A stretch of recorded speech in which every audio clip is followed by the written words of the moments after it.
Hi, today we're going to talk about a man who was caught in sin, but he found his way out. សួស្តីអញ្ចឹងថ្ងៃនេះយើងនិយាយអំពីបុរសម្នាក់ដែលគាត់ត្រូវបានគេចាប់បានបន្ទាប់ពីគាត់ប្រព្រឹត្តអំពើបាបមួយដែលធំមែនទែនប៉ុន្តែគាត់បានរកឃើញផ្លូវដែលចេញអំពីអំពើបាបមួយនោះ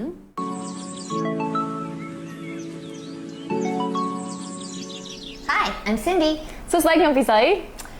Today let's read Psalm 51. Read the whole thing, it's a great psalm. អញ្ចឹងថ្ងៃនេះយើងនឹងអានទំនុកដំកើងចំពុកទី51សូមលោកអ្នកបងប្អូនទាំងអស់គ្នាអានមួយចំពុកពេញតែម្ដងដោយសារតែទំនុកដំកើងចំពុកនេះពិសេសខ្លាំងមែនទែន I want to look especially at verse 17. តែយើងនឹងអានជុំគ្នាតែខ17ទេ The sacrifice that is pleasing to God is a broken spirit. You will not despise a broken, humble heart. យ៉ាងបូជាដែលព្រះអង្គសពព្រះハរតីឲ្យទូលបង្គំថ្វាយគឺចិត្តសោកស្ដាយព្រះអង្គតែងតែទទួលចិត្តសោកស្ដាយនិងចិត្តដែលលែងមានអំនួត You know, David wrote this psalm after his sin with Bathsheba was revealed. អញ្ចឹងព្រះបាទដាវីតទ្រង់បានសរសេរអំពីទំនុកដំកើងចំពុកមួយនេះបន្ទាប់ពីព្រះអង្គបានប្រព្រឹត្តអំពើបាបអំពើផិតក្បត់ជាមួយនឹងនាងបេសេបា And as you read it, you'll see a broken man weeping because of his sin and desiring to be clean again. ហើយបន្ទាប់ពីលោកអ្នកបានអានចំពុកមួយនេះលោកអ្នកនឹងឃើញអំពីបុរសម្នាក់ដែលចិត្តរបស់គាត់ពេញទៅដោយចិត្តដែលសោកស្ដាយចិត្តដែលទួញសោកគាត់យំសោកសម្រាប់អ្វីដែលគាត់បានប្រព្រឹត្ត The Lord is attracted to a broken, humble heart. ព្រះជាម្ចាស់ព្រះអង្គសពព្រះハរតីជាមួយនឹងដួងចិត្តដែលសោកស្ដាយដួងចិត្តដែលទួញសោកសម្រាប់កិច្ចការអំពើបាបដែលយើងបានប្រព្រឹត្តដែលចេញអំពីជីវិតរបស់យើង I would describe a broken spirit as when there's no soulish strength left. អញ្ចឹងខ្ញុំសូមពណ៌នាពាក្យថាចិត្តដែលសោកស្ដាយនេះទៅនឹងចិត្តរបស់យើងមួយអារម្មណ៍របស់យើងមួយដែលយើងអស់កម្លាំងក្នុងចិត្តរបស់យើងទៅទេស្អាតហើយ And where I'm not looking to myself for the answer in my knowledge or my manipulation. អញ្ចឹងខណៈពេលមួយដែលយើងមិនអាចស្វែងរកដំណោះស្រាយនៅក្នុងជីវិតរបស់យើងបានដោយខ្លួនឯងទៀតមិនអាចព្យាយាមបានមិនអាចធ្វើអ្វីបានទៅធ្វើអ្វីបានជាមួយនឹងកិច្ចការដែលយើងបានធ្វើមួយនេះ A broken spirit, kind of like a sacrificial animal during the Old Testament time. អញ្ចឹងចិត្តដែលសោកស្ដាយកន្លែងនេះគឺប្រៀបធៀបទៅនឹងឧទាហរណ៍ដូចជាព្រះគម្ពីររបស់យើងក្នុងសញ្ញាចាស់អញ្ចឹងនៅពេលដែលគេយកយ៉ាញ់បូជាសត្វទៅថ្វាយទៅកាន់ព្រះជាម្ចាស់ The sacrifice was laid bare upon the altar. អញ្ចឹងគេយកសត្វហ្នឹងទៅដាក់ពីមុខបាឡាំងរបស់ព្រះអង្គ with all its insides showing, and it was there for the examination of the Lord. អញ្ចឹងគេយកសត្វទៅដាក់ក្នុងដំណាក់របស់ព្រះអង្គហើយគេពុះសត្វនឹងជាពីរហែកវាជាពីរអញ្ចឹងគ្រប់ទាំងអ្វីៗទាំងអស់ដែលនៅខាងក្នុងគ្រឿងក្នុងរបស់សត្វដាក់នៅពីមុខព្រះភ័ក្ត្ររបស់ព្រះអង្គព្រះក្នុងប្រវត្តិមានរបស់ព្រះជាម្ចាស់ Nothing was hidden. អញ្ចឹងអត់មានអ្វីដែលអាចលាក់អំពីសត្វនឹងទៅកាន់ព្រះអង្គទេ When we relate that to us, នៅពេលដែលយើងទាញយករូបភាពនេះមកកាន់ជីវិតរបស់យើងវិញ a broken spirit is when our self-life and our self-will are poured out and surrendered to God. អញ្ចឹងចិត្តដែលសោកស្ដាយគឺជាពេលមួយដែលយើងយកជីវិតរបស់យើងឬក៏ឆន្ទៈនៃការសម្រេចចិត្តឬក៏ចង់រស់នៅជីវិតរបស់យើងខ្លួនឯងឬក៏ចង់ធ្វើកិច្ចការអ្វីចេញពីចិត្តរបស់ខ្លួនឯងរបៀបរបស់ខ្លួនឯងហ្នឹងទៅថ្វាយដល់ព្រះអង្គថ្វាយដែលពិតចេញពីចិត្តទៅកាន់ព្រះអង្គ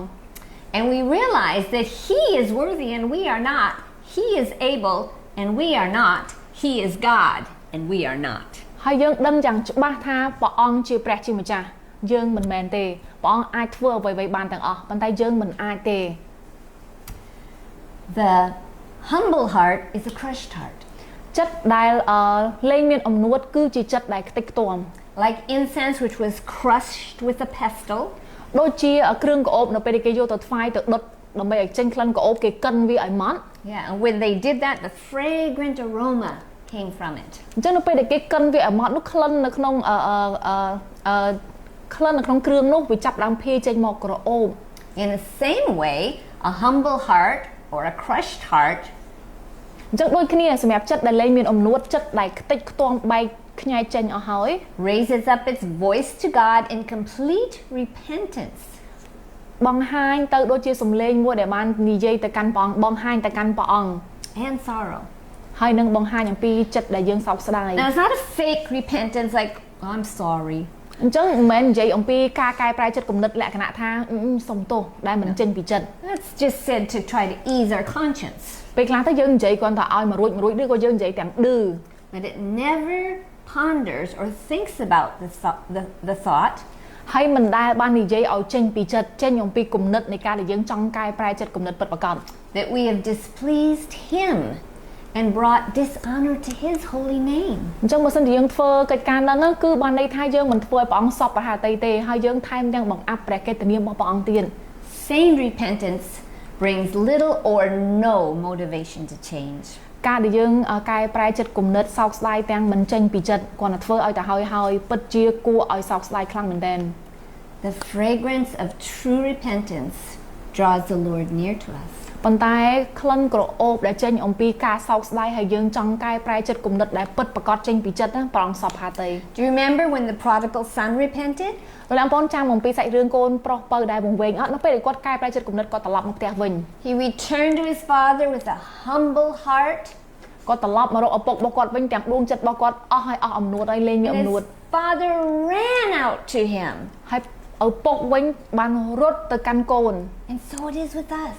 ដូចគ្នានឹងពួកយើងដែរ The fragrance of repentance draws the Lord out to meet us.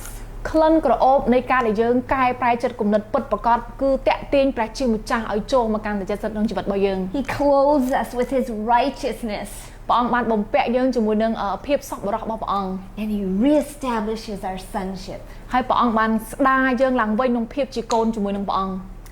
It gives God the opportunity to renew his relationship with us. អញ្ចឹងគឺផ្ដល់ឱកាសឲ្យព្រះអង្គក្នុងការដែលព្រះអង្គស្ដារទំនាក់ទំនងរវាងយើងនិងព្រះអង្គឡើងវិញ And to change in us what we couldn't change ourselves. ហើយអនុញ្ញាតឲ្យទ្រង់ផ្លាស់ប្ដូរអ្វីដែលយើងមិនអាចផ្លាស់ប្ដូរខ្លួនឯងទេ So David in this psalm ដូច្នេះព្រះបាទដាវីតនៅក្នុងទំនុកដំកើងជំពូកនេះ realizes that his eyes, which were previously blinded to his sin,